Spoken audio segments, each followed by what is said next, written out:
ఈ వీడియోలో ఏం మాట్లాడాలో కూడా తెలియదు. బట్ ఒక అమ్మాయిగా నేను మాట్లాడాలి. 8 years అమ్మాయికి జరిగిన రేప్ ఈ 2 days కేవలం ఒక న్యూసే కాదు, ఈ సొసైటీ ఫెయిల్ అయిపోయింది. ఎవ్రీడే ప్రతి ఒక్క గంటకి రేప్ అవుతూనే ఉన్నారు. ఎందుకు? మనతో పెరిగే ఒక అన్న, తమ్ముడు, మన బాబాయ్, మామయ్య, పక్కింటి వాడు. ఎవరిని నమ్మాలి? ఒక ఆడపిల్ల జీవితం ఎవ్రీ సెకండ్ భయపడుతూనే, లైంగిక వేదన పడుతూనే బ్రతుకుతుంది. ఒక డ్రెస్ వేసుకోవాలి అంటే భయం, ఒక చోటికి వెళ్ళాలి అంటే భయం, ఒకరితో మాట్లాడాలి అంటే భయం. జీవితం మొత్తం భయపడుతూనే బ్రతకాలా? ఒక రుద్రమాదేవి, ఒక ఝాన్సీరాణిలాగా ధైర్యంగా ఉండి పోరాడాలని చెప్పే సమాజం చిన్నతనంలోనే ఇన్ని ఫేస్ చేశాక తన ఫ్యూచర్లో ఏమవుతుంది? కౌరవులు ద్రౌపదిని నిండు సభలో చీరలాగి అవమానించినందుకే అంత పెద్ద కురుక్షేత్రం జరిగితే, ఇంతమంది ఆడబిడ్డలు రేప్ అవుతుంటే ఇంకెన్ని కురుక్షేత్రాలు జరగాలి? ఇప్పుడు అమ్మాయిలు చాలా ఫ్రీడంగా బ్రతుకుతున్నారని అంటారు. ఒకసారి వాళ్ళని కదిలించి చూడండి.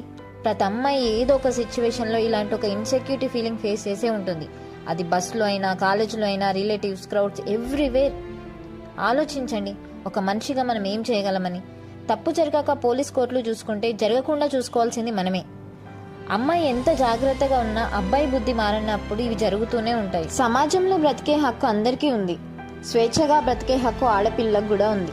స్వేచ్ఛ అంటే ఎంజాయ్మెంటో ఇంకేదో కాదు. స్వేచ్ఛ అంటే రెస్పెక్ట్గా, భయం లేకుండా ఈ సొసైటీలో బతకడం.